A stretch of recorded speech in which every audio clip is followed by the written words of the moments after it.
L'inflation américaine est à la une avec l'indice des prix à la consommation pour le mois de mai aux États-Unis qui sera publié cet après-midi à 14h30. Et Thomas Kosterg est avec nous en visioconférence pour évoquer cette thématique permanente de l'inflation américaine, senior économiste US de Pictet Wealth Management. Bonjour et bienvenue Thomas.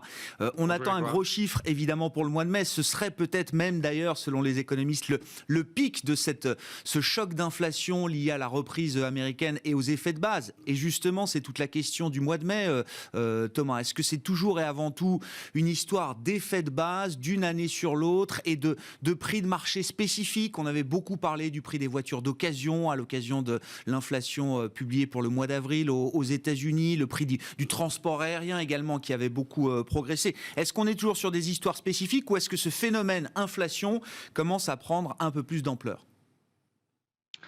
Tout à fait. Donc il y a vraiment deux questions. C'est est-ce qu'on passe d'un sujet microéconomique à un sujet macroéconomique.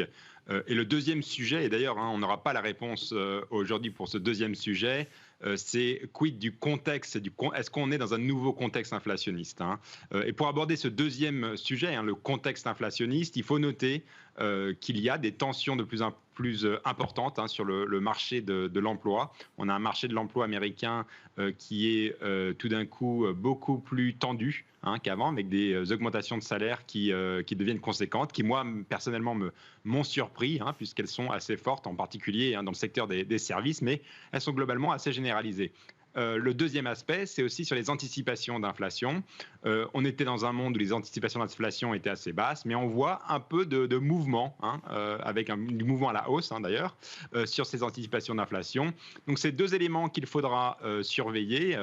Moi, je reste dans l'école de penser qu'on est sur du transitoire qui va durer, puisqu'on a des problèmes de goulets d'étranglement dans les chaînes manufacturières qui vont persister pour de nombreux mois, donc, mais qui, in fine, d'ici 2022, devrait se calmer. Donc on est toujours dans un phénomène transitoire, mais je surveille ce contexte inflationniste puisque il y a du nouveau à la fois sur les salaires et sur les anticipations d'inflation, donc quand même un plus grand degré de vigilance. Sur les salaires et sur le marché du travail, Thomas, vous adhérez quand même toujours à l'idée qu'il y a encore un réservoir disponible important de force de travail, de gens qui n'ont pas retrouvé encore leur emploi pré-Covid ou un nouvel emploi d'ailleurs. Comment on explique d'ailleurs qu'on puisse avoir déjà des tensions sur certaines parties du marché du travail? Est-ce que c'est un problème vraiment du côté de l'offre de la main-d'œuvre qui n'est pas encore tout à fait libérée des contraintes sanitaires? Ça, c'est l'argument d'une Janet Yellen, par exemple. Oui, alors le marché de l'emploi est finalement beaucoup plus tendu qu'il ne paraît. Juste une statistique, en termes d'intention d'embauche, on est à 9,3 millions. C'est une enquête qui est tombée cette semaine. Or, c'est exactement le nombre de chômeurs, 9,3 millions. Donc, on a quasiment autant de demandes d'embauche que de chômeurs. Donc, on a un marché potentiellement très tendu. Alors, évidemment, le problème, c'est que c'est un marché du travail qui est difficile à lire à l'heure actuelle. Pourquoi ? Parce qu'on a ces fameuses allocations chômage extraordinaires qui durent officiellement jusqu'au mois de septembre, même si, comme vous le savez, certains États républicains commencent à mettre fin de façon prématurée à ces allocations chômage extraordinaires. Puisque en effet, il y a quand même un effet d'aubaine de potentiellement plus de garder les allocations chômage que de retourner au travail. Donc ça, c'est le premier point. Le deuxième point, c'est lié au coronavirus, c'est la question de l'immigration. On a vu une forte baisse de l'immigration aux États-Unis globalement depuis un an, et ça évidemment, ça mène aussi des disruptions dans le marché de l'emploi. On sait que le marché de l'emploi américain et l'économie américaine dans son ensemble, c'est une économie qui reste très dépendante de l'immigration. Et alors là, le robinet de l'immigration s'est soudainement fermé. Bon, concrètement, qu'est-ce qu'on peut attendre du discours et de la tonalité de la Réserve fédérale américaine? Alors aujourd'hui, c'est la BCE qui se réunit, mais la semaine prochaine, ce sera peut-être d'ailleurs l'enjeu le plus important pour les investisseurs. Ce sera la réunion de la Réserve fédérale américaine. Entre une lecture compliquée du marché du travail, des bizarreries peut-être également dans la dynamique de retour à l'emploi aux États-Unis. Et sur le côté financier, quand même, des marchés qui vont plutôt très bien. On a déjà eu l'occasion d'évoquer ce sujet avec vous, Thomas, mais les marchés monétaires américains débordent littéralement aujourd'hui. Comment est-ce que la Fed peut faire la balance entre l'aspect fondamental et l'aspect un peu plus technique, qui est quand même toujours un sujet aussi quand on parle de politique monétaire? Tout à fait, hein. Donc vraiment trois débats, hein. Deux débats, un sur le marché de l'emploi, le deuxième sur, je dirais, l'accommodation dans les marchés financiers, et le troisième sur les questions techniques de liquidité. Ces trois débats-là vont avoir lieu cet été et à mon avis vont donner lieu à une réflexion et une conclusion qu'il faut réduire les achats d'actifs avec un signal qui va être envoyé certainement cet été, certainement au mois d'août lors de Jackson Hole, hein, qui a l'air d'être le meilleur endroit pour faire cette annonce, même si je pense que les risques sont que le signal pourrait débuter bien avant Jackson Hole, hein, étant donné tous ces paramètres. Juste sur le marché de l'emploi, je m'attends en effet à ce que la Fed nuance son propos, hein. Pour le moment, elle dit, regardez, il y a 7,6 millions de jobs en moins, donc circuler, il n'y a rien à voir. Et en effet, je m'attends à ce que le débat change, y compris à l'intérieur de la Fed, pour dire qu'en fait, le marché de l'emploi est beaucoup plus tendu que ce qu'il n'y paraît, notamment hein, par rapport à cette statistique que je vous avais mentionnée, par rapport aux demandes d'embauche versus le nombre de chômeurs. Et donc, un marché d'emploi beaucoup plus resserré, beaucoup moins de slack dans le marché de l'emploi américain. Deuxième débat, on est dans des niveaux d'accommodation financière, hein, de conditions financières qui n'ont jamais été aussi lâches, hein, n'a jamais été aussi facile, même en 2007, même en 1999.